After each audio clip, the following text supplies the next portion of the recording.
Meus pais me ligaram às 3 da manhã, desesperados, exigindo R$ 25.000 para salvar meu irmão de uma situação que eles disseram ser questão de vida ou morte. Eu disse não pela primeira vez na minha vida e desliguei o telefone. Horas depois, quando a polícia ligou, descobri a verdade que minha família escondeu de mim por anos. E tudo desmoronou de um jeito que eu jamais imaginei. Deixa eu te contar essa história desde o começo porque você não vai acreditar no que aconteceu. Mas antes de continuarmos, confira se você já está inscrito no canal e escreva nos comentários de onde você está assistindo este vídeo. Meu nome é Carla Mendes, tenho 28 anos e trabalho como engenheira civil em São Paulo. Moro sozinha num apartamento de um quarto no Tatuapé, longe da minha família que ainda vive em Campinas. Essa distância de 90 quilômetros foi a melhor decisão que já tomei na vida. Mas levei anos para entender isso. Sou a filha mais velha de 3. Meu irmão do meio, Rafael Mendes, tem 25 anos. Minha irmã caçula, Isabela Mendes, acabou de fazer 21. Meu pai, José Carlos, trabalhou a vida toda como gerente de loja de materiais de construção até se aposentar ano passado. Minha mãe, Sônia, sempre foi dona de casa e criou os 3 filhos em tempo integral. Desde que eu me lembro, existe uma hierarquia clara na minha família. Rafael sempre foi o príncipe herdeiro, o único filho homem, aquele que carregaria o sobrenome da família com orgulho, nas palavras do meu pai. Isabela era a caçula mimada, a princesinha dos olhos da minha mãe, aquela que nunca precisou levantar um dedo porque sempre tinha alguém fazendo tudo por ela. E eu era a responsável, a sensata, a que tinha que dar o exemplo. Desde os 7 anos, ouvia que minha obrigação era cuidar dos mais novos, ajudar nas contas da casa quando crescesse, ser a rocha da família. Minha mãe repetia isso como um mantra, como se fosse a coisa mais natural do mundo. Filha mais velha tem que ajudar, Carla. É assim que funciona. Quando terminei o ensino médio com nota suficiente para passar em engenharia civil na Unicamp, meus pais fizeram uma festa pequena em casa. Lembro que meu pai brindou com cerveja e disse que agora sim a família ia ter futuro. Na época, achei que era orgulho. Hoje entendo que era alívio financeiro. Estudei e trabalhei ao mesmo tempo durante os 5 anos de faculdade. Acordava às 5:30 da manhã para pegar o ônibus até o centro de Campinas, onde eu fazia estágio num escritório de projetos estruturais. Ganhava R$ 900 por mês. Uma miséria. Mas era o suficiente para pagar meu material didático e ajudar em casa. Ajudar em casa significava depositar R$ 300 todo mês na conta da minha mãe. Ela nunca pediu, mas também nunca recusou. Simplesmente passou a contar com aquele dinheiro como se fosse parte do orçamento familiar. Quando eu atrasava o depósito em uma semana, recebia mensagens dela dizendo que estava com dificuldade para fechar as contas. Rafael entrou na faculdade de administração 2 anos depois de mim, numa particular que custava R$ 850 por mês. Meu pai pagava metade e minha mãe cobria o resto com o dinheiro que recebia dele e de mim. Rafael não trabalhava. Segundo meu pai, homem precisa focar nos estudos para conseguir um emprego bom depois. Eu nunca questionei em voz alta, mas a raiva queimava no meu peito toda vez que via meu irmão dormindo até meio-dia enquanto eu saía de madrugada. Toda vez que ele pedia dinheiro para sair com os amigos e minha mãe abria a carteira sem pestanejar. Toda vez que eu ouvia que eu era forte, que eu dava conta, que eu não precisava de ajuda. Me formei em 2019, aos 23 anos. Consegui um emprego numa construtora média em Campinas ganhando R$ 3.200. Parecia muito dinheiro na época. Continuei morando com meus pais porque aluguel era caro, e nas palavras da minha mãe, não fazia sentido eu gastar dinheiro morando sozinha quando tinha uma casa. O que ela não disse, mas eu sabia, era que minha contribuição mensal tinha subido para R$ 700. Eu pagava parte do supermercado, a conta de luz que vivia alta por causa do ar-condicionado que Rafael deixava ligado o dia inteiro, e a mensalidade da academia da Isabela que custava R$ 149. 3 meses depois da minha formatura, Rafael foi reprovado em 4 matérias e precisou pagar dependência. R$ 1.100 extras. Minha mãe me ligou no trabalho chorando, dizendo que não tinha de onde tirar aquele dinheiro. Transferi no mesmo dia, direto da minha conta. Rafael nem me agradeceu pessoalmente, só mandou um áudio no WhatsApp dizendo: "Valeu, mana, te pago depois." Ele nunca pagou. 6 meses depois, Isabela terminou o ensino médio e anunciou que ia fazer faculdade de publicidade numa particular em São Paulo. Mensalidade de R$ 1.300. Meu pai teve um acesso de raiva. Gritou que não tinha condições de pagar, que ela devia escolher algo em Campinas ou desistir. Isabela trancou-se no quarto e ficou 3 dias sem falar com ninguém. Minha mãe implorou para eu conversar com ela, tentar fazê-la entender.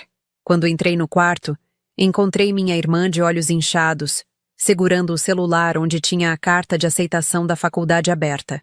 Ela me olhou com aqueles olhos castanhos cheios de lágrimas e disse que aquele era o sonho dela, que ela sempre quis trabalhar com publicidade, que se eu não ajudasse, ela ia desistir de tudo.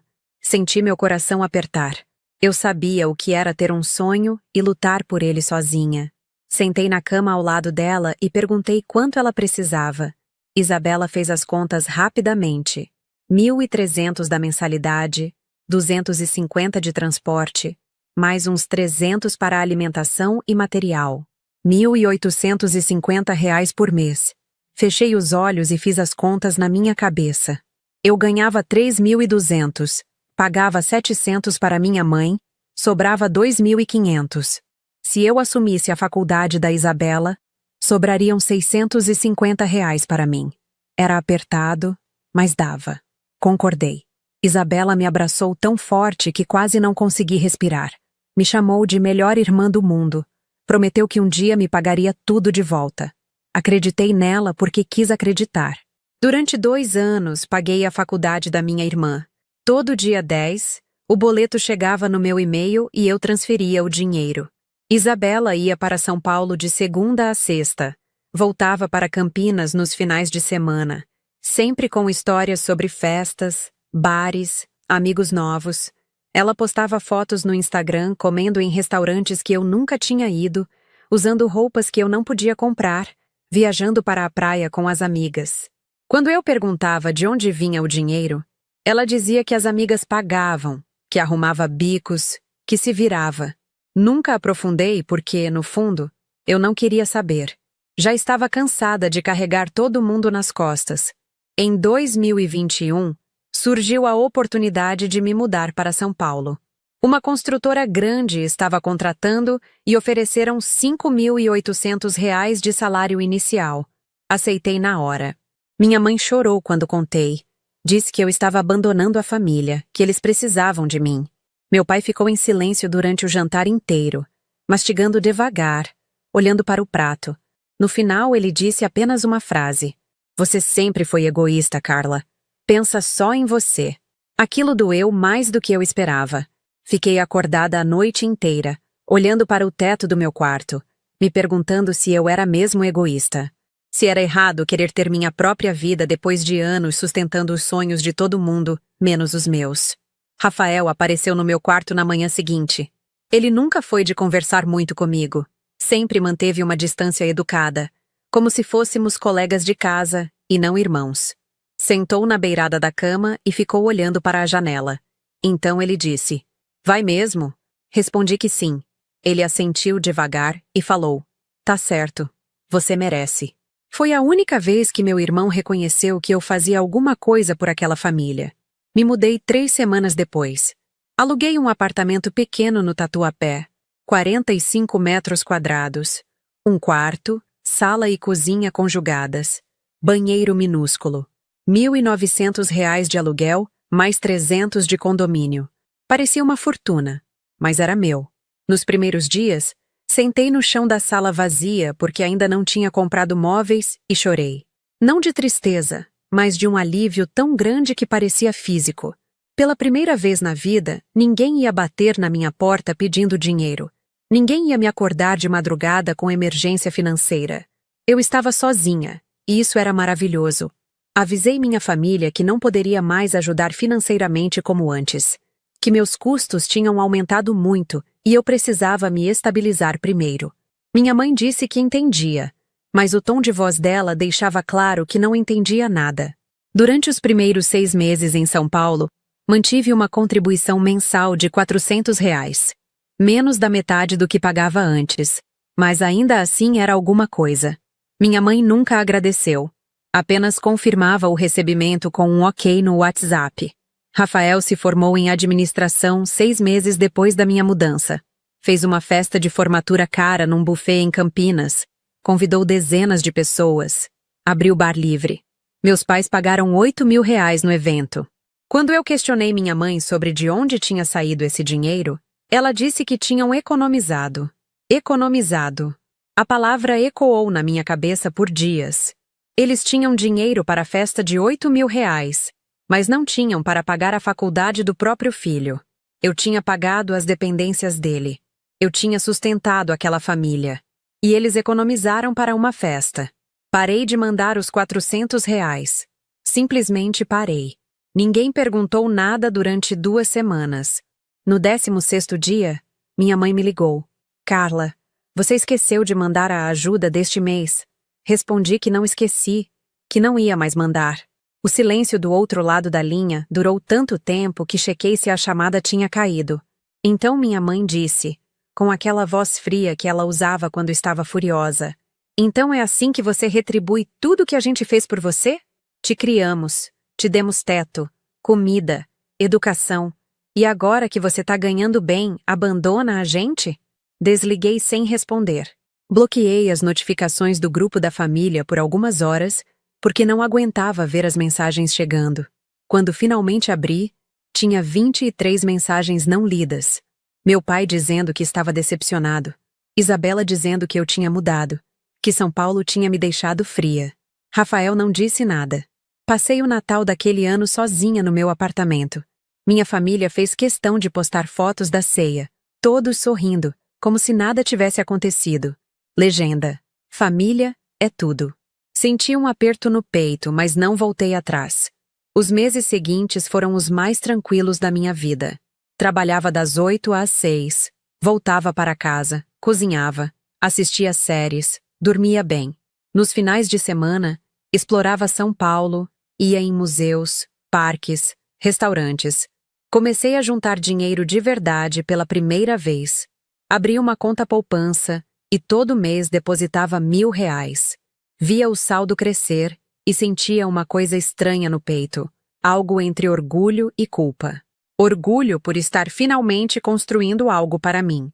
Culpa por saber que minha família provavelmente estava passando aperto. Mas eu me forcei a lembrar. Eles tinham dinheiro para a festa de formatura. Eles tinham escolhas. Eu também merecia fazer as minhas. Em abril de 2022, Isabela se formou em publicidade.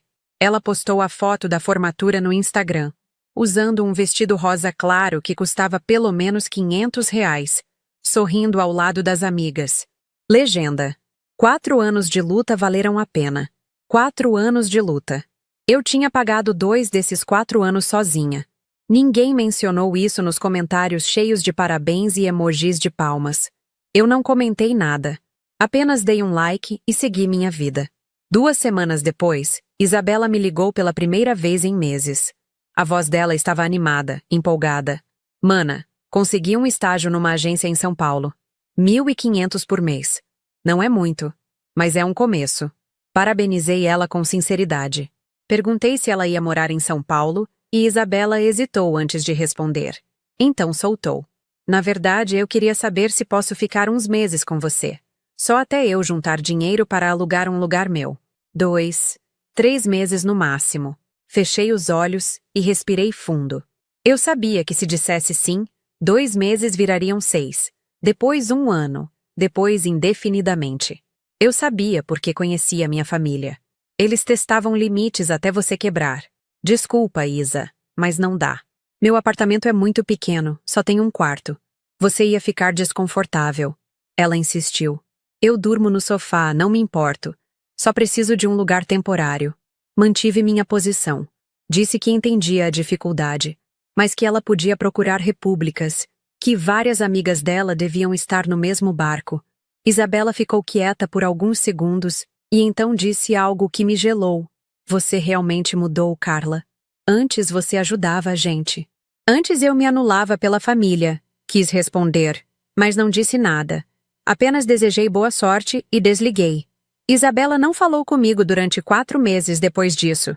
Rafael, enquanto isso, estava desempregado desde a formatura. Segundo minha mãe, ele estava enviando currículos, fazendo entrevistas, mas o mercado estava difícil. O que ela não contava era que Rafael passava os dias jogando videogame e saindo com os amigos. Eu sabia porque uma prima nossa, a Fernanda, morava perto dos meus pais e me mandava updates não solicitados. Carla, seu irmão não tá nem tentando. Ele dorme até 2 da tarde, joga o dia inteiro, sai de noite. Seus pais não falam nada. Não era problema meu, eu repetia para mim mesma. Rafael era adulto. Meus pais eram adultos. Todos faziam suas escolhas e viviam suas consequências. Em agosto, meu pai me ligou. Foi rápido e direto. Carla, preciso de 4.000 reais emprestado. O carro quebrou. Preciso trocar o motor. Te pago em 3 meses. Perguntei por que ele não usava o 13º que ia receber em dezembro. Ele desconversou.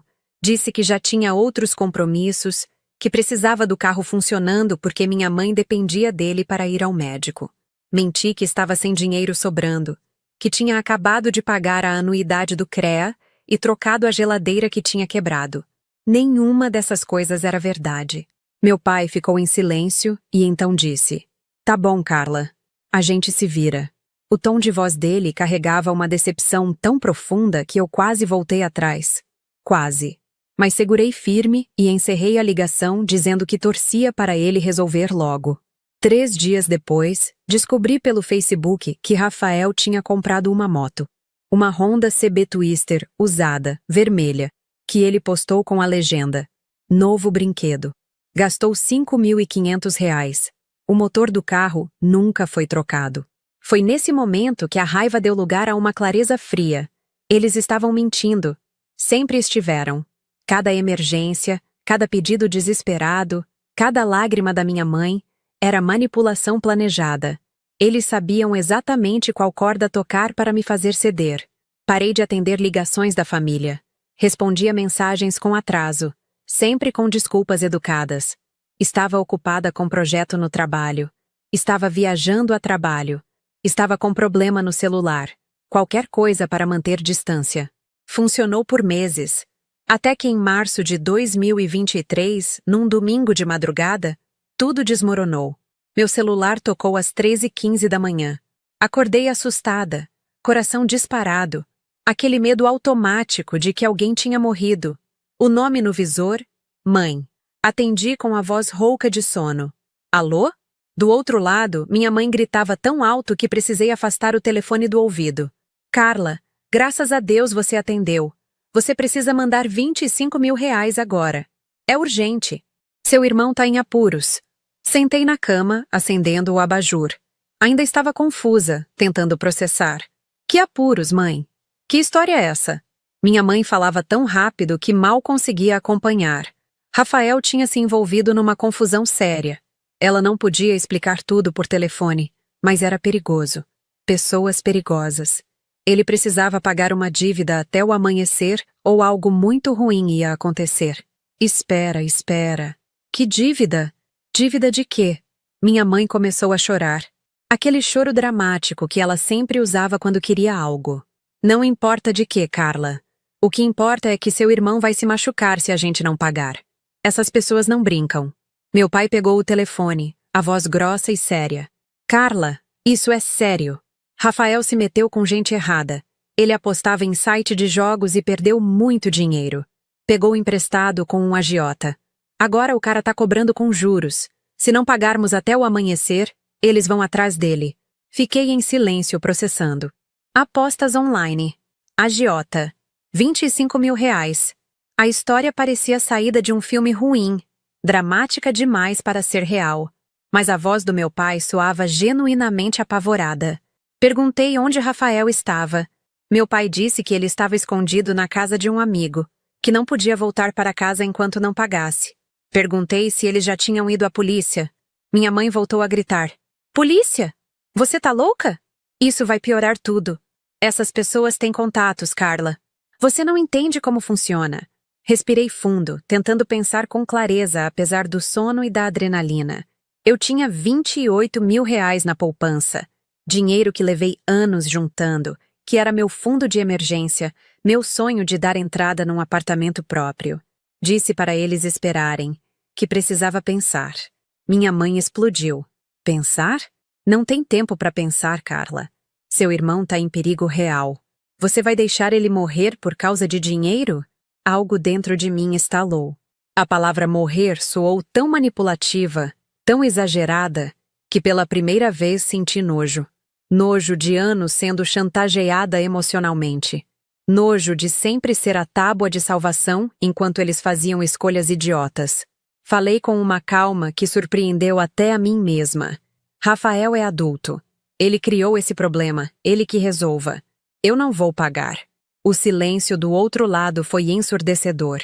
Então minha mãe começou a gritar, chamando-me de desalmada, de sem coração, dizendo que eu nunca tinha me importado com a família. Meu pai entrou na conversa, a voz tremendo de raiva. Se algo acontecer com seu irmão, a culpa é sua. Você vai carregar isso pro resto da vida. Desliguei o telefone. Minhas mãos tremiam. Por alguns segundos fiquei olhando para a tela escura, o coração batendo descompassado. Então fiz algo que nunca tinha feito. Bloqueei os números dos meus pais. As ligações começaram a vir de outros números. Primeiro da Isabela, que me chamou de monstro entre soluços. Bloqueei. Depois de números desconhecidos, provavelmente meus tios e primos. Bloqueei todos. Coloquei o celular no modo silencioso. Virei para o lado e tentei dormir. Mas o sono não veio. Fiquei olhando para o teto com aquela voz do meu pai ecoando na cabeça. Se algo acontecer com seu irmão, a culpa é sua. E se fosse verdade? E se Rafael realmente estivesse em perigo?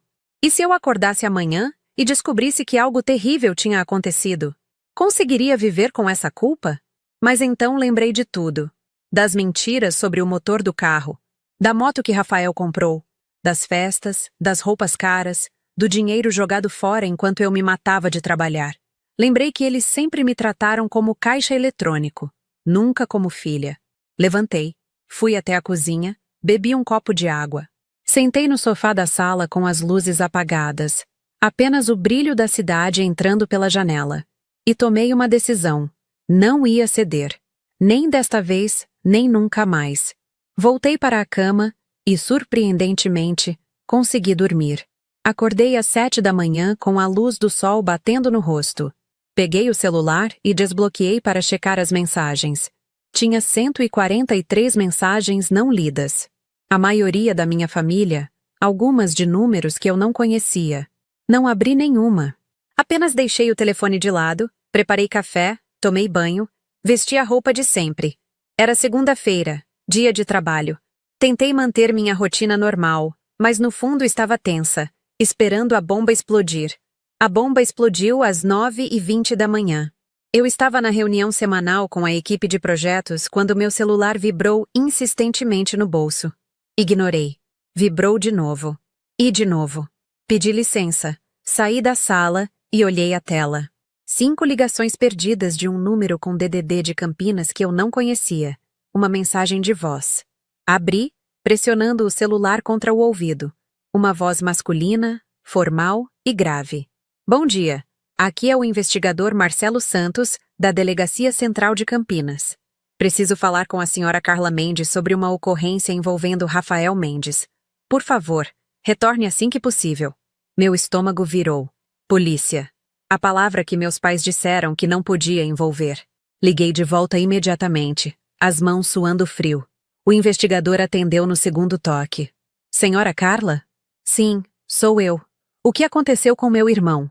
Ele perguntou se eu podia ir até a delegacia para conversar pessoalmente. Expliquei que morava em São Paulo, que ia demorar pelo menos 2 horas para chegar.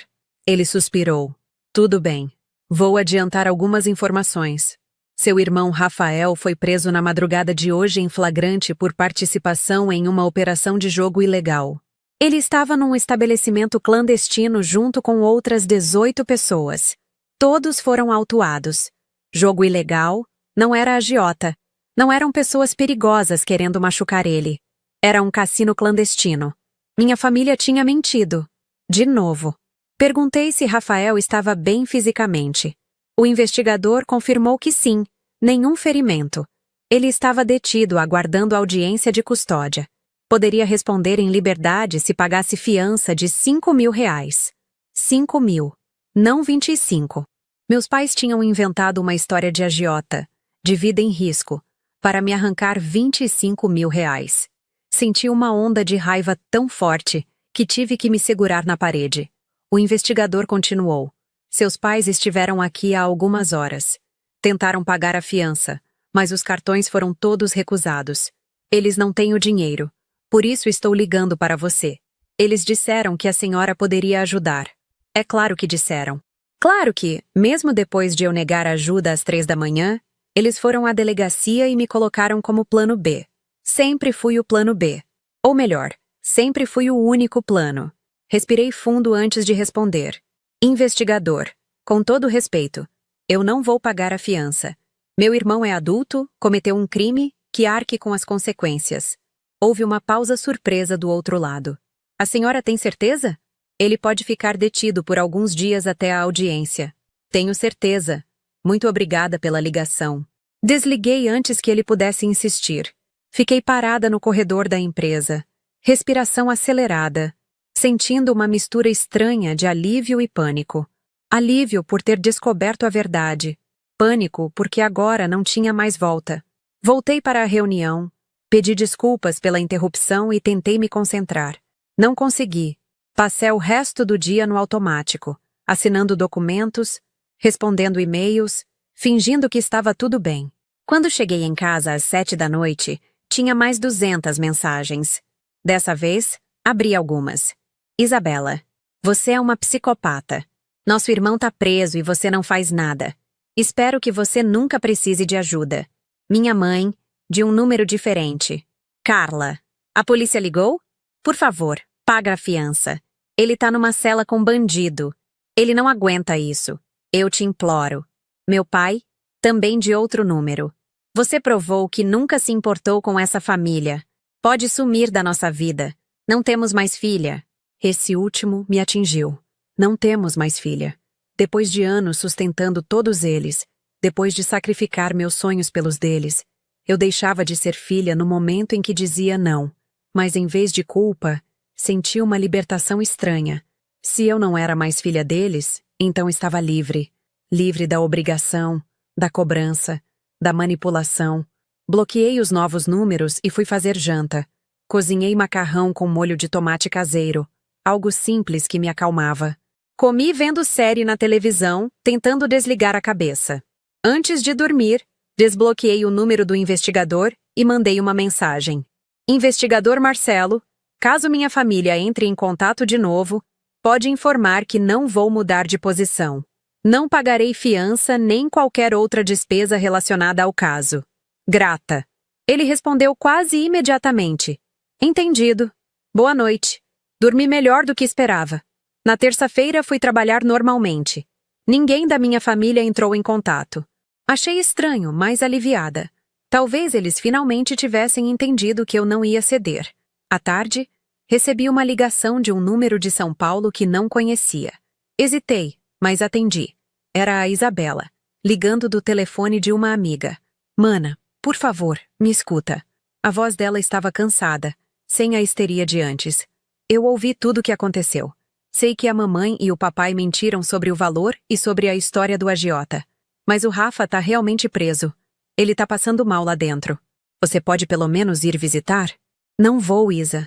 Ele fez uma escolha. Agora lida com ela. Isabela ficou em silêncio. Então disse algo que me pegou desprevenida. Você tá certa. Eu também não pagaria. Fiquei sem palavras. Isabela continuou. Eu sei que a gente sempre te tratou como banco. Eu também fiz isso. Desculpa. Mas eu precisava te ligar porque tem uma coisa que você precisa saber. Isabela respirou fundo antes de continuar. O Rafa não tá preso só por frequentar cassino clandestino. Ele tá sendo investigado por algo maior. A polícia acha que ele participava da organização que ajudava a recrutar jogadores. Tem prints, conversas, transferências bancárias. Pode virar um processo criminal sério. Senti um frio na espinha. Isso muda alguma coisa? Isabela hesitou. Para os nossos pais, sim. Eles estão desesperados porque sabem que se o Rafa for condenado, pode pegar de 2 a 5 anos. E tem outra coisa. Ele deve dinheiro para muita gente. Não era só aquele cassino. Ele pegou empréstimos com pelo menos 6 pessoas diferentes. Quanto? Isabela demorou para responder. Uns 60 mil no total. 60 mil reais. Meu irmão de 25 anos, sem emprego fixo, devia 60 mil reais em apostas e empréstimos. E meus pais sabiam. Claro que sabiam. Por isso inventaram a história do agiota. Porque 25 mil pareciam menos absurdos que 60. Perguntei para Isabela. E você? Tá envolvida nisso? Não. Ela respondeu rápido. Eu vi de longe, mas nunca entrei. Quando percebi que era sério, eu me afastei. Tentei avisar a mamãe, mas ela não quis ouvir. Disse que eu estava exagerando. Então por que tá me ligando agora? Porque eu aprendi minha lição, mana. Eu fiquei te devendo grana da faculdade. Você pagou 2 anos e eu nunca te agradeci direito. Eu também sempre soube que o Rafa era problemático, mas fingia que não via. Agora tá todo mundo pagando o preço. A voz de Isabela estava diferente. Mais madura, menos mimada. Continuei. E o que você quer que eu faça com essa informação?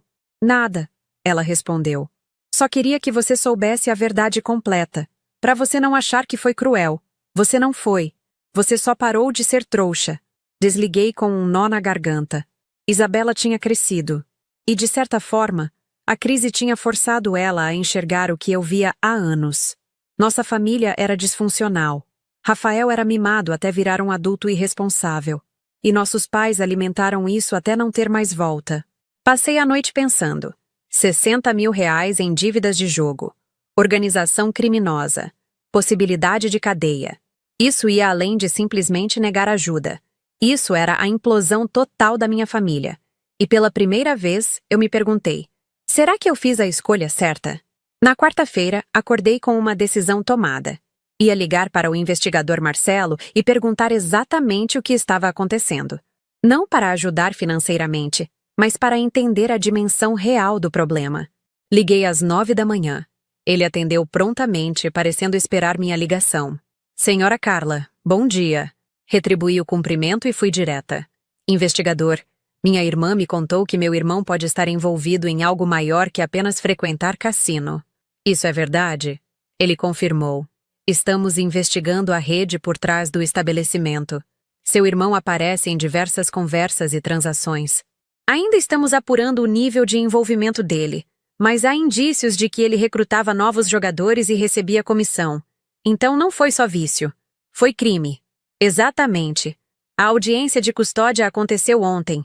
O juiz manteve a prisão preventiva dele por 30 dias enquanto investigamos. Seus pais estavam presentes. 30 dias. Meu irmão ia ficar preso por 1 mês inteiro.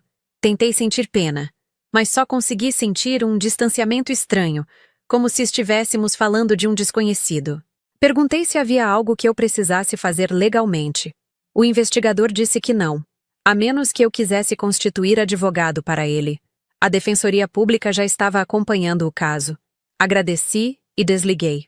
Fiquei sentada no sofá do meu apartamento, olhando pela janela. Lá fora, a cidade seguia seu ritmo normal. Carros, ônibus, pessoas correndo para o trabalho. Tudo continuava, indiferente ao drama da família Mendes. Decidi que eu também ia continuar. Ia trabalhar, viver minha vida, construir meu futuro. Rafael tinha feito escolhas e agora pagava por elas. Meus pais tinham permitido, incentivado até, e também colhiam as consequências. Durante toda aquela semana, não recebi mais ligações. O silêncio era estranho, quase perturbador. Estava acostumada com a pressão constante, com as cobranças, com o drama. Agora havia nada. Na sexta-feira à noite, recebi uma mensagem de um número desconhecido. Abri com cautela. Era uma foto. Meus pais sentados na sala de casa, parecendo ter envelhecido 10 anos. Minha mãe com os olhos inchados, meu pai com a barba por fazer, ambos olhando para a câmera com expressão vazia. Abaixo da foto, uma mensagem de Isabela, que tinha mudado de número de novo. Eles estão destruídos. Não comem direito. Só choram. Achei que você devia saber. Olhei para a foto por um longo tempo. Parte de mim sentia pena. Eram meus pais, afinal. Mas a outra parte, a parte que tinha sido usada e manipulada por anos, sentia apenas uma tristeza distante. Respondi para Isabela. Sinto muito que estejam assim. Mas isso não muda nada. Ela respondeu. Eu sei. Só achei que você tinha o direito de ver. Apaguei a foto e bloqueei o novo número também. Não por raiva, mas por necessidade. Cada imagem, cada mensagem, era uma tentativa de me puxar de volta para aquele buraco. E eu tinha lutado demais para sair. Passei o fim de semana fazendo coisas que me faziam bem. Fui ao parque, li um livro inteiro, cozinhei receitas novas. Encontrei com 2 amigas do trabalho para jantar. Elas me perguntaram se estava tudo bem porque eu parecia diferente. Respondi que sim, que estava lidando com problemas familiares, mas que estava conseguindo. Uma delas, a Paula, me olhou nos olhos e disse: às vezes a gente precisa se afastar de quem a gente ama para sobreviver. Não é egoísmo, é sobrevivência. Aquelas palavras ficaram comigo. Sobrevivência. Era exatamente isso. Eu estava sobrevivendo depois de anos me afogando. Segunda-feira chegou, e com ela uma ligação inesperada. Era meu pai, de um número que eu não conhecia. Atendi por impulso, antes que pudesse pensar melhor. Carla. A voz dele estava rouca, cansada. Por favor, não desliga. Fiquei em silêncio, esperando. Ele continuou. Eu sei que a gente errou muito com você. Eu sei que te usamos. Eu sei que fomos injustos. Mas eu tô te ligando porque preciso que você saiba a verdade toda. Que verdade? Perguntei desconfiada. Meu pai respirou fundo. O Rafael não começou a jogar por diversão. Ele tinha uma dívida antiga, de quando era mais novo. Uma coisa que eu e sua mãe achamos que tinha sido resolvida. Mas ele escondeu da gente que tinha piorado. Continuei em silêncio, deixando ele falar. Quando descobrimos há 2 anos, ele já devia 40 mil. Nós pagamos 20 com o dinheiro da aposentadoria. Achamos que tinha acabado. Mas ele continuou. E nós continuamos fingindo que não via. Por quê? Perguntei. Por que fingiram? Meu pai demorou para responder. Porque ele é nosso filho homem. Porque eu criei ele achando que homem não chora, não pede ajuda, resolve tudo sozinho. Eu fiz ele virar isso. A culpa é minha. Era a primeira vez que meu pai assumia responsabilidade por algo. Fiquei sem saber como reagir. Ele continuou, a voz cada vez mais quebrada. E com você, Carla, eu fui pior ainda. Te ensinei que seu papel era cuidar de todo mundo. Te sobrecarreguei desde criança. Nunca te dei o amor e a atenção que você merecia. Sempre te tratei como ferramenta, não como filha. Senti as lágrimas queimarem nos meus olhos, mas não deixei cair. Continuei apenas ouvindo. E agora, ele prosseguiu. Eu perdi meu filho para a prisão e perdi minha filha para a verdade. Eu destruí minha família. Não foi você. Fui eu. O silêncio entre nós era pesado. Finalmente falei. Pai, eu aceito suas desculpas. Mas aceitar não significa que as coisas vão voltar a ser como eram. Porque elas nunca foram boas. Meu pai fungou, claramente chorando. Eu sei. Eu só queria que você soubesse que eu entendo agora. Tarde demais. Mas entendo. Perguntei sobre minha mãe. Ele disse que ela não estava bem. Que se recusava a aceitar a situação do Rafael. Que ainda achava que se tivessem conseguido os 25 mil, nada disso teria acontecido. Ela tá errada, eu disse. Isso ia acontecer de um jeito ou de outro. O Rafael precisava cair para entender a gravidade. Meu pai concordou. Eu sei. Mas sua mãe não consegue ver isso. Ela só sabe culpar. E ela me culpa. Completei. Ele confirmou. Sim, ela te culpa. Mas eu não. Não mais. Não era o perdão completo que uma parte de mim queria. Mas era um começo. Um reconhecimento de que eu não era a vilã dessa história. Encerramos a ligação com um acordo silencioso. Ele não ia mais me pedir dinheiro, e eu não ia mais cortar contato completamente. Mas também não voltaríamos a ser uma família como antes, porque aquela família nunca funcionou. Nos dias seguintes, a vida começou a encontrar um novo normal. Continuei trabalhando, juntando dinheiro, construindo minha vida em São Paulo. Isabela me mandava updates esporádicos sobre a situação do Rafael. Ele estava se adaptando à prisão, fazendo terapia obrigatória enfrentando finalmente suas questões. Em maio, 2 meses depois da prisão, Rafael me mandou uma carta. Uma carta física, escrita à mão, enviada da penitenciária. Fiquei olhando para o envelope por dias antes de ter coragem de abrir. Quando finalmente li, encontrei algo que nunca esperei. Uma desculpa real. A carta começava assim: Carla, eu sei que não mereço sua atenção, mas preciso escrever isso. Primeiro, porque meu terapeuta daqui disse que preciso fazer reparações. Segundo, porque é verdade. Ele continuava descrevendo como tinha se tornado viciado em apostas ainda na faculdade, como tinha mentido para todo mundo, como tinha manipulado nossos pais para conseguir dinheiro, e como tinha visto você sangrando por nós e nunca disse nada. Rafael escreveu: Eu sabia que era errado. Toda vez que a mãe te ligava pedindo dinheiro, eu sabia que era para mim. Toda vez que você cancelava seus planos para ajudar, eu via. E eu me sentia poderoso, sabe? Como se fosse meu direito. Como se você existisse para me servir. A honestidade bruta me chocou. Ele continuou: Aqui dentro eu tenho muito tempo para pensar. E eu penso em como fui um irmão de merda. Como te usei. Como deixei nossos pais te usarem. Não espero que você me perdoe. Só queria que você soubesse que eu finalmente entendi o que fiz. A carta terminava com: Quando eu sair daqui, vou trabalhar de verdade. Vou pagar minhas dívidas. Vou fazer terapia. E se um dia você quiser falar comigo, eu vou estar aqui. Mas se não quiser, eu entendo. Você não me deve nada. Nunca deveu. Chorei lendo aquela carta. Não de tristeza, mas de um alívio imenso. Meu irmão finalmente tinha acordado. Tarde. Dolorosamente tarde. Mas tinha acordado. Não respondi imediatamente. Precisava processar.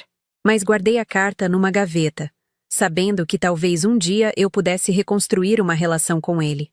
Mas seria uma relação nova, com limites claros, sem dívidas emocionais. Junho chegou trazendo mudanças. Isabela conseguiu um emprego melhor, numa agência grande, ganhando 3.500. Ela me ligou para contar, empolgada. E pela primeira vez em anos tivemos uma conversa de irmãs. Sem pedir dinheiro, sem drama, apenas conversando. Ela me contou que tinha alugado um apartamento com 2 amigas que estava finalmente se sustentando, que tinha entendido o peso que colocaram em mim. Mana, eu nunca mais vou pedir dinheiro para você. Isso eu prometo. Acreditei nela porque a voz dela soava diferente. Madura. Responsável.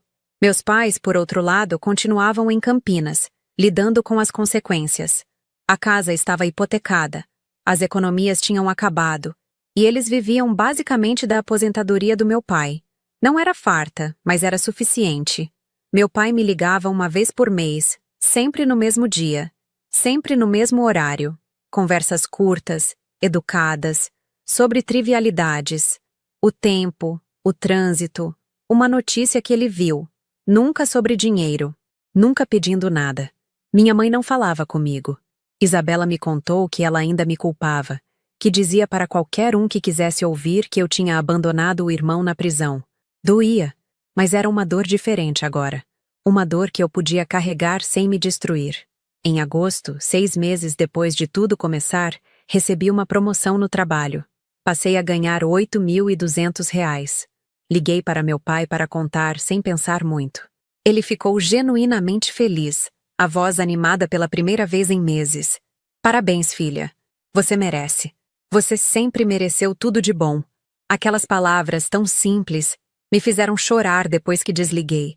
Era o reconhecimento que eu sempre quis. Usei parte do aumento para finalmente realizar um sonho. Viajei sozinha para Florianópolis. 5 dias numa pousada de frente para a praia. Sem compromisso, sem culpa, sem ninguém me pedindo nada.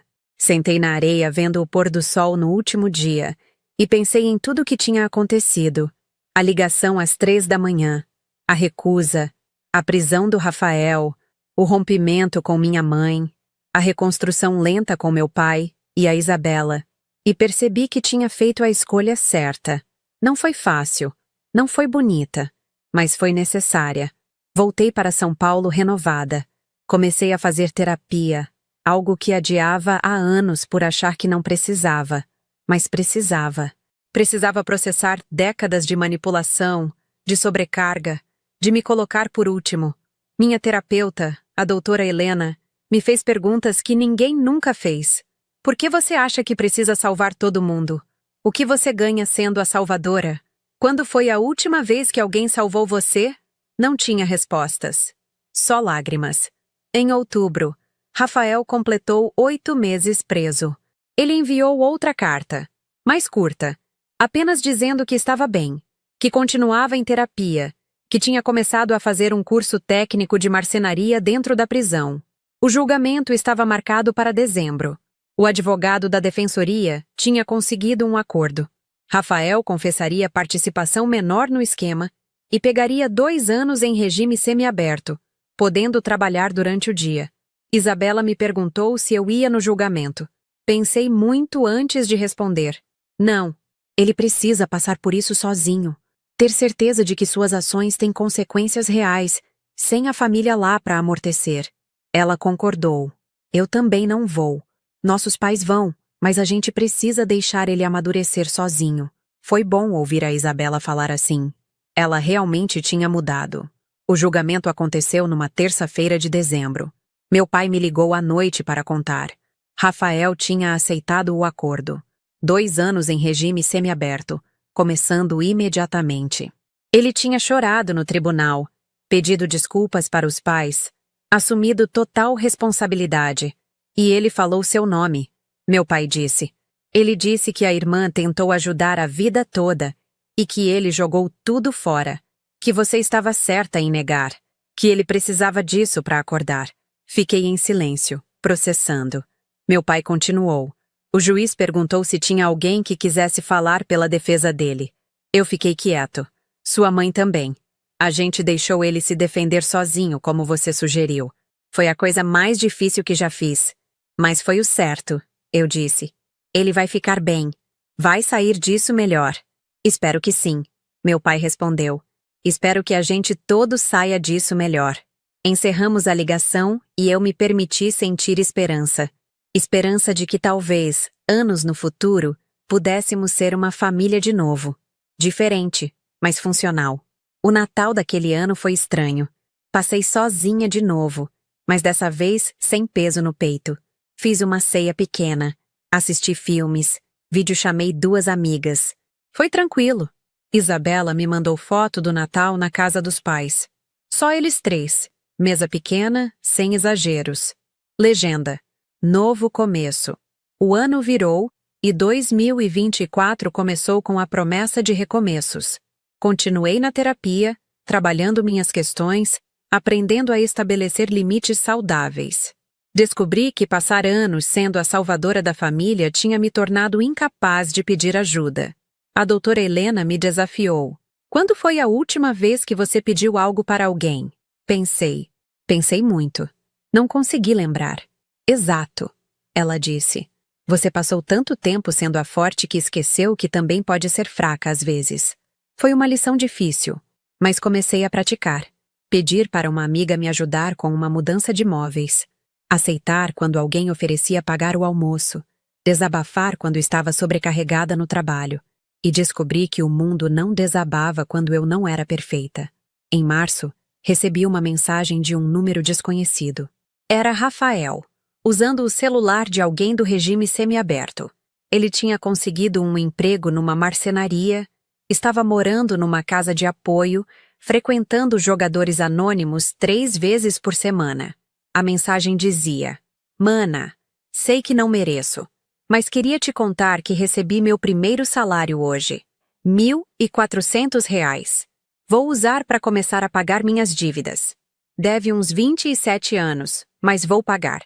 Obrigado por não ter me salvado naquela noite. Você salvou minha vida deixando eu cair, respondi. Fico feliz por você, Rafa. Continue assim. Foi tudo. Mas foi suficiente.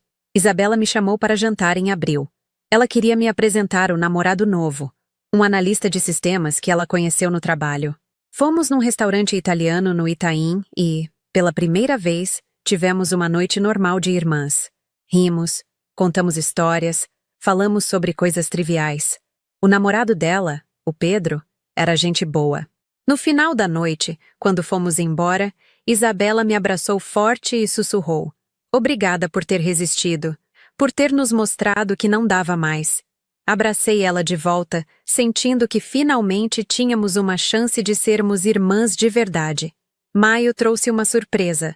Meu pai me ligou dizendo que queria vir me visitar em São Paulo. Sozinho. Só um dia, para conversarmos. Fiquei tensa, mas concordei.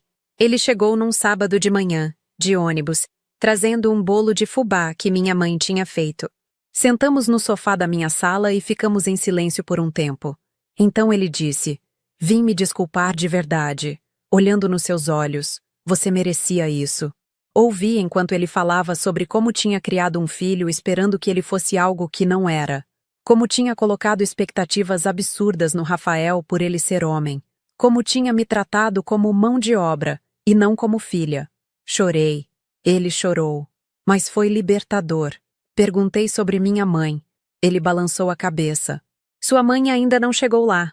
Ela ainda acha que você devia ter ajudado. Mas ela vai chegar. Só precisa de tempo." "Eu tenho tempo", respondi. "Mas também tenho limites agora. Se ela quiser me ter na vida dela, vai ter que me respeitar."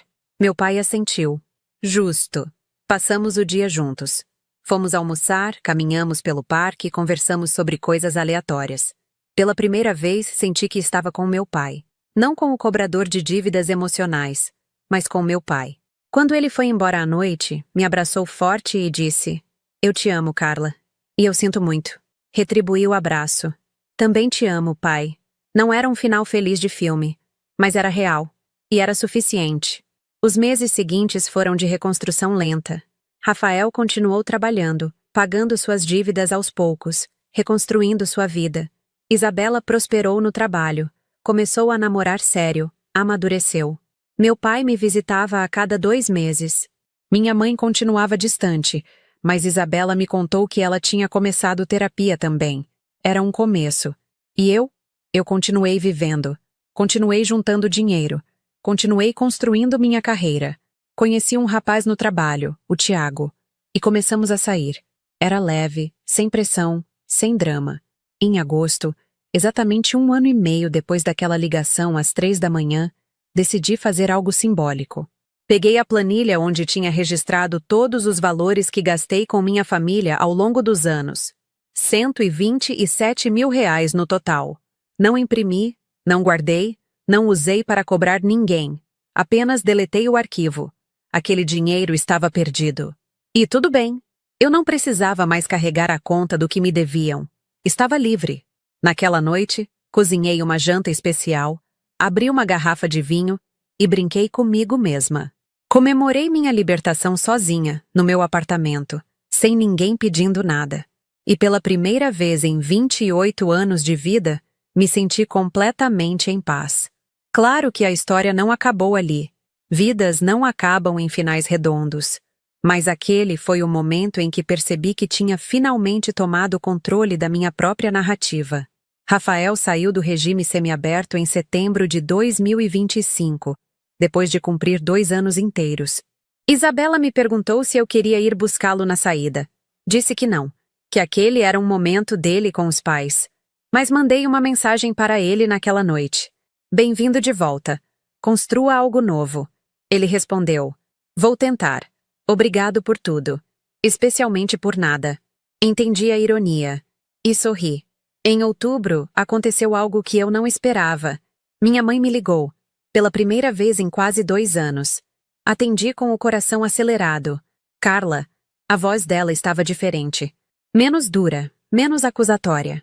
"Eu sei que não tenho o direito de te ligar, mas queria que você soubesse que eu comecei a fazer terapia. E eu entendi algumas coisas."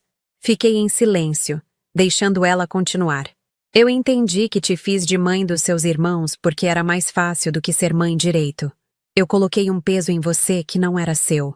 E quando você disse não, eu te culpei porque era mais fácil do que admitir que a culpa era minha." A voz dela quebrou. "Eu sinto muito, filha. De verdade. Não espero que você me perdoe agora. Só queria que você soubesse que eu tô tentando ser melhor." Respirei fundo antes de responder. "Mãe, eu aceito suas desculpas. E eu te perdoo. Mas o perdão não significa que voltamos ao que era antes, porque antes era tóxico.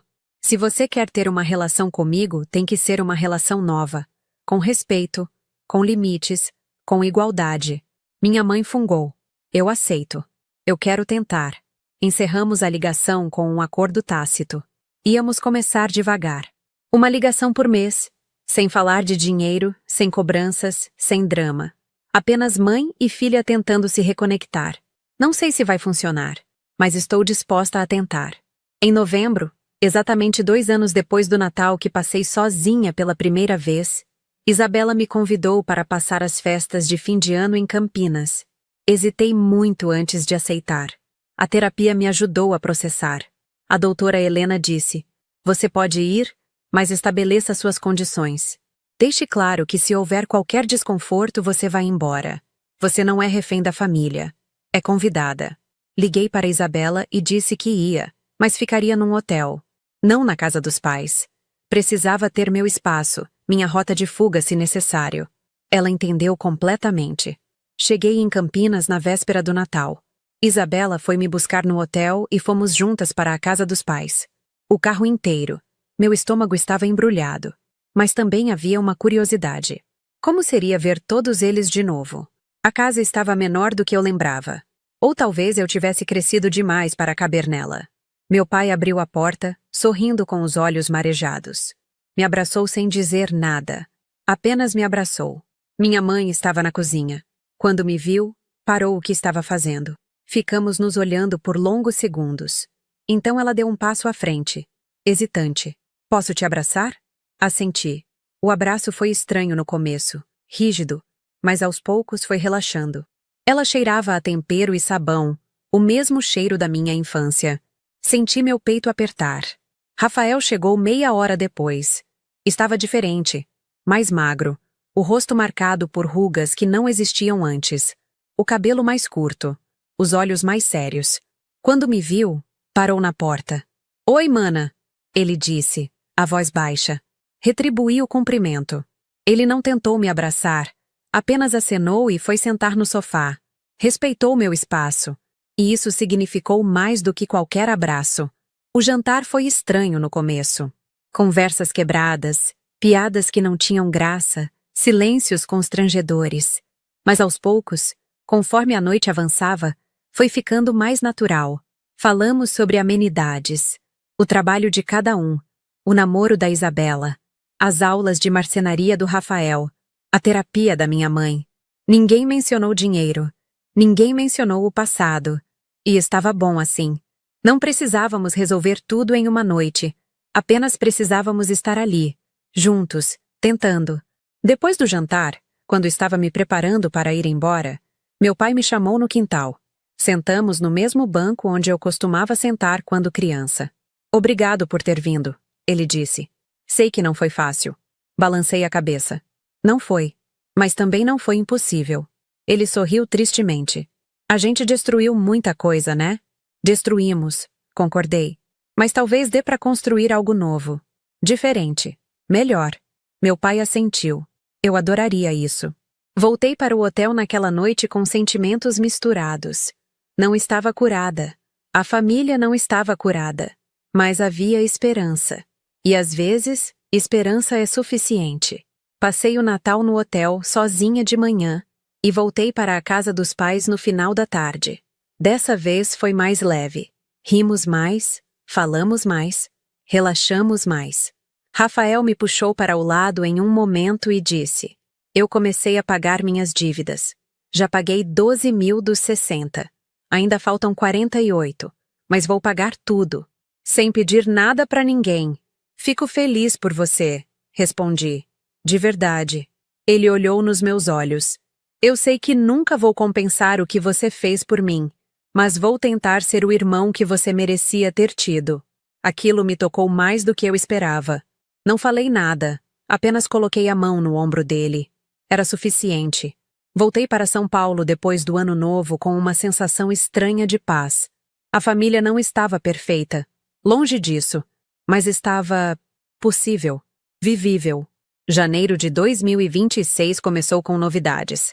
Recebi outra promoção no trabalho. Dessa vez para coordenadora de projetos, ganhando 11 mil reais. Liguei para meu pai para contar. Ele gritou de alegria do outro lado da linha. Minha filha é engenheira coordenadora. Estou tão orgulhoso. Era a primeira vez que ele dizia isso sem segundas intenções, sem esperar nada em troca. Apenas orgulho genuíno. Usei parte do aumento para finalmente realizar outro sonho. Comecei a poupar para dar entrada em um apartamento próprio. Tinha 33 mil na poupança e com o novo salário, conseguiria juntar outros 50 em um ano. Tiago, o rapaz que eu estava saindo, ficou sério nesse meio tempo. Começamos a falar sobre morar juntos, sobre futuro, sobre construir algo sólido. Era assustador, mas também emocionante. Pela primeira vez, estava construindo uma família própria. Uma família escolhida, não imposta. Uma família onde eu não precisava ser a salvadora. Apenas podia ser eu mesma. Isabela ficou noiva em março.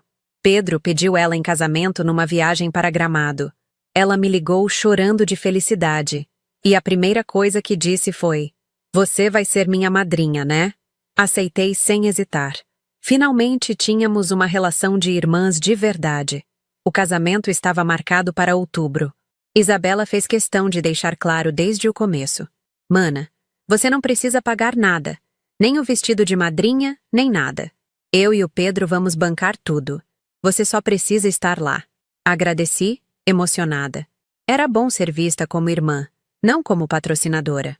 Em maio, aconteceu algo inesperado. Rafael me chamou para tomar café num sábado de tarde. Ele tinha vindo para São Paulo para uma entrevista de emprego numa marcenaria grande da Zona Leste. Sentamos numa padaria do Tatuapé, perto do meu apartamento. Ele estava nervoso, mexendo na xícara sem beber. Então disse: "Eu queria te dar isso." E empurrou um envelope pela mesa. Abri. Dentro tinha 2 mil reais em dinheiro. Olhei para ele sem entender. Rafael explicou: "É o começo. Eu calculei tudo que você gastou comigo ao longo dos anos. Dependências da faculdade, empréstimos, ajudas. Deu uns 43 mil. Vai me levar anos, mas vou te pagar tudo." Senti meus olhos arderem. "Rafa, você não precisa..." "Preciso sim", ele interrompeu. "Não é sobre dinheiro. É sobre responsabilidade. É sobre mostrar que eu mudei de verdade. Eu aceito se você não quiser pegar. Mas eu vou continuar depositando mesmo assim." Peguei o envelope, não pelo dinheiro, mas pelo que ele representava. Meu irmão estava finalmente sendo homem de verdade. Não o homem que meu pai tinha tentado moldar, mas um homem responsável, consciente, que assumia suas merdas. "Obrigada, Rafa. Isso significa muito." Ele sorriu, e pela primeira vez vi meu irmão pequeno ali. Não o viciado, não o mimado, mas o garoto que eu ajudava com lição de casa quando ele tinha 7 anos. Talvez ainda houvesse esperança para nós. A entrevista dele deu certo. Ele conseguiu o emprego e se mudou para São Paulo em junho. Alugou um quartinho numa pensão na Zona Leste, perto do trabalho. Começou a frequentar os jogadores anônimos numa igreja perto de casa. Almoçamos juntos uma vez por mês. Conversas curtas, nada profundo, mas era um começo. Ele me contava sobre a terapia, sobre o trabalho, sobre os planos de pagar todas as dívidas até os 30 anos. E eu via nele algo que nunca tinha visto: determinação real. Júlio trouxe uma notícia que me pegou de surpresa. Minha mãe me ligou dizendo que queria vir me visitar em São Paulo. Sozinha. Sem meu pai. Sem meus irmãos. Apenas ela e eu. Fiquei em silêncio por tanto tempo que ela perguntou se eu ainda estava na linha. "Estou. Só estou processando." Ela suspirou. "Carla, eu sei que te machuquei muito. Eu sei que levei tempo demais para entender. Mas eu queria ter uma chance de te conhecer de verdade. Não como a filha que resolve problemas, mas como a Carla, a mulher que você se tornou." Aceitei, mas com a mesma regra de antes. Ela ficaria em hotel, não no meu apartamento. Precisávamos de limites claros. Ela chegou num sábado de manhã. Combinamos de almoçar num restaurante no Ibirapuera. Quando a vi caminhando em direção à mesa, levei um susto. Ela estava diferente. Mais magra, o cabelo mais branco, mas também mais leve. Como se um peso tivesse saído dos ombros dela. Sentamos e ficamos em silêncio constrangedor por alguns minutos. Então ela disse: "Eu não sei por onde começar. Comece pelo começo", sugeri. E ela começou. Contou sobre a infância dela, criada numa família tradicional onde mulher servia e homem mandava. Sobre como ela reproduziu isso sem questionar. Sobre como colocou no Rafael todas as expectativas que nunca pôde ter para si mesma. "E sobre você", ela disse, a voz tremendo. "Eu coloquei toda a responsabilidade que eu nunca quis ter. Te fiz de adulta com 7 anos de idade porque era mais fácil do que admitir que eu não sabia como ser mãe de 3 filhos. Ouvi em silêncio, as lágrimas escorrendo pelo meu rosto. Minha mãe continuou: "Quando você foi embora para São Paulo, eu te odiei. Te culpei, porque você fez o que eu nunca tive coragem de fazer. Escolheu você mesma. E eu não sabia lidar com isso." Ela limpou os próprios olhos. "Mas a terapia me mostrou que eu não te odiava. Eu tinha inveja. Inveja da sua coragem. E vergonha da minha covardia. Estendi a mão pela mesa e segurei a dela. Mãe, eu te perdoo. Mas também preciso que você entenda que eu não sou mais aquela menina que cede a tudo. Se você quer me ter na sua vida, tem que me aceitar como eu sou agora. Com limites. Com voz. Com escolhas." Ela apertou minha mão. "Eu aceito. Eu quero te conhecer de verdade." Passamos o resto do dia juntas. Caminhamos pelo parque, tomamos sorvete, conversamos sobre coisas triviais. Meu trabalho, os planos dela de fazer um curso de artesanato, a vida em Campinas. No final da tarde, quando fomos nos despedir, ela me abraçou forte. Obrigada por não desistir da gente, por dar uma segunda chance. Retribuí o abraço. Todos merecem uma segunda chance, até você. Ela foi embora naquela noite e eu voltei para casa me sentindo estranhamente completa. Não tínhamos resolvido tudo. Ainda havia mágoas, ainda havia cicatrizes. Mas havia também vontade, de ambos os lados. Agosto chegou trazendo a proximidade do casamento da Isabela. Os preparativos estavam a todo vapor. Ela me mandava mensagens diárias com detalhes. A cor das flores, o cardápio, a música da entrada. E pela primeira vez, eu participava como irmã, não como patrocinadora. Tiago me pediu em namoro oficial nesse mês. Nada muito elaborado, apenas um jantar em casa, uma conversa honesta sobre o que queríamos para o futuro. Aceitei, feliz. Ele conhecia minha história, sabia dos traumas, respeitava meus limites.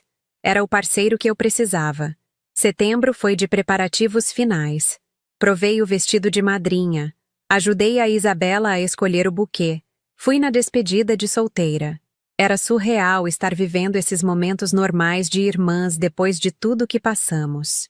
Na noite antes do casamento, Isabela apareceu no meu quarto de hotel. Ela estava nervosa, mas feliz. Sentou na cama ao meu lado e disse: "Eu nunca te agradeci de verdade. Por tudo. Pela faculdade, pelo exemplo, por ter resistido naquela noite. Se você não tivesse dito não, a gente nunca teria acordado." Abracei ela, sentindo meu peito apertar. "Você não me deve nada, Isa. Você só me deve ser feliz." Ela sorriu entre lágrimas. "Isso eu prometo." O casamento foi lindo. Isabela estava radiante. Pedro estava nervoso e emocionado. Meus pais choraram a cerimônia inteira. Rafael foi padrinho, de terno alugado, mas bem arrumado, sorrindo de verdade pela primeira vez em anos. E eu? Eu estava feliz. Genuinamente feliz. Não havia cobranças, não havia drama, não havia peso. Apenas uma família imperfeita tentando ser melhor. Na festa, dançamos, rimos, tiramos fotos. Tiago conheceu toda a minha família e foi bem recebido. Meu pai fez um discurso emocionado, agradecendo a todos os filhos, inclusive a mim, por ter sido a rocha da família, mesmo quando não deveria ter sido. Foi a primeira vez que ele reconheceu publicamente meu sacrifício. E doeu de um jeito bom. No final da noite, quando a festa estava acabando, minha mãe me puxou para o lado. Ela estava levemente alterada pelo champanhe, mas seus olhos estavam claros. "Carla, eu sei que nunca vou compensar os anos que te roubei. Mas eu quero que você saiba que eu te admiro. Você é a mulher mais forte que eu conheço." Abracei ela, sentindo finalmente que tínhamos cruzado uma ponte. Não éramos perfeitas. Nossa relação nunca seria um conto de fadas. Mas éramos reais. E estávamos tentando. Voltei para São Paulo no dia seguinte com o coração mais leve do que nunca. Tiago foi comigo e passamos o caminho conversando sobre nosso futuro. Sobre morar juntos. Sobre casar um dia. Sobre construir nossa própria família. Família. A palavra não me assustava mais. Em outubro, finalmente juntei dinheiro suficiente para dar entrada em um apartamento. 62 mil reais. Tiago entrou com 40. Compramos um lugar pequeno, mas nosso. 2 quartos, sala, cozinha, uma varanda onde dava para ver um pedacinho do céu. Minha família toda veio para o churrasco de inauguração. Meus pais, Rafael, Isabela e Pedro. Foi estranho vê-los todos ali, no meu espaço. Mas também foi bom. Eles respeitaram minha casa, não mexeram em nada, não criticaram nada. Apenas celebraram comigo. Rafael me puxou para a varanda em um momento e disse: "Você conseguiu. Construiu sua vida do zero. Deve estar muito orgulhosa." "Estou", respondi. Mas não foi do zero. Foi apesar de tudo. Ele assentiu entendendo. "E me desculpa por ter sido parte desse tudo. Você já se desculpou, Rafa. Agora só precisa continuar sendo melhor." Ele sorriu. "Tô tentando. Todo dia." Quando todos foram embora e ficamos só eu e Tiago no apartamento vazio, sentei no chão da sala e chorei. Não de tristeza, mas de um alívio imenso. Tinha levado quase 4 anos desde aquela ligação às 3 da manhã, mas finalmente estava onde sempre quis estar, em paz. Novembro trouxe mais mudanças. Rafael foi promovido na marcenaria. Passou a ganhar R$ 2.200. Ele continuava depositando 200 por mês na minha conta. Já tinha pagado quase 6 mil ao longo dos meses. Ainda faltavam 37 mil, mas ele estava comprometido. Isabela descobriu que estava grávida. A notícia veio numa ligação chorosa de felicidade. "Mana, você vai ser tia!" Fiquei tão emocionada que também chorei. Finalmente havia algo bom, algo novo, algo que não carregava o peso do passado. Minha mãe começou a fazer terapia em grupo para mães. Ela me contou sobre as sessões, sobre como estava aprendendo a se perdoar, a se entender, sobre como estava tentando ser melhor, não só como mãe, mas como pessoa. E meu pai? Ele me visitava regularmente, sempre trazendo algo. Um bolo, um pote de doce, uma ferramenta que achou que eu precisava. Eram as maneiras dele de dizer: "Eu te amo" sem usar palavras. E eu aprendia a aceitar. Dezembro chegou trazendo o fechamento de um ciclo. 3 anos desde aquela noite que mudou tudo. Sentei no sofá do meu apartamento, Tiago ao meu lado, e pensei em tudo que tinha acontecido. A ligação, a recusa, a prisão do Rafael, o rompimento com minha mãe, a lenta reconstrução, as desculpas, o perdão, a esperança. E percebi que tinha feito a coisa mais difícil que alguém pode fazer. Tinha escolhido a mim mesma. Não por egoísmo, mas por sobrevivência. Não por raiva, mas por amor próprio. Não para destruir minha família, mas para forçar todos nós a crescermos. Tiago me olhou e perguntou: "No que você está pensando?" Sorri. Em como valeu a pena. Toda a dor, toda a culpa, todo o medo. Valeu a pena. Ele beijou minha testa. "Eu sei que valeu. Olha onde você chegou." E era verdade. Eu tinha chegado longe. Tinha um emprego que amava, um apartamento próprio, um relacionamento saudável, uma família imperfeita, mas tentando ser melhor. Tinha terapia, tinha limites, tinha voz. Tinha, finalmente, minha própria vida. No Natal daquele ano, toda a família se reuniu no meu apartamento. Foi apertado, mas cabia todo mundo. Meus pais, Rafael, Isabela com a barriga de 6 meses, Pedro, Tiago. Fizemos uma ceia simples, sem exageros, sem gastos absurdos. E pela primeira vez em décadas, não houve cobranças. Não houve pedidos de dinheiro. Não houve manipulação. Apenas uma família comendo junta, rindo, conversando, tentando. Quando todos foram embora e limpei a cozinha naquela noite, Tiago me abraçou por trás. "Você está feliz?" Ele perguntou. Parei, pensei e respondi com honestidade. "Estou. Pela primeira vez em muito tempo, Estou realmente feliz. E era verdade, porque aprendi que felicidade não vem de sacrifício infinito, vem de equilíbrio, de dar e receber, de amar sem se anular, de ser filha sem deixar de ser eu mesma. Aquela ligação às 3 da manhã tinha quebrado minha família, mas também tinha nos reconstruído, diferentes, imperfeitos, mas reais. E no final, foi a melhor decisão que já tomei. Dizer não foi a única maneira de finalmente dizer sim. Sim para mim. Sim para minha vida. Sim para o futuro que eu merecia. E hoje, 3 anos depois, eu posso dizer com toda certeza: valeu cada lágrima, cada noite sem dormir, cada momento de dúvida. Porque me trouxe até aqui, até a paz que sempre busquei. E isso não tem preço.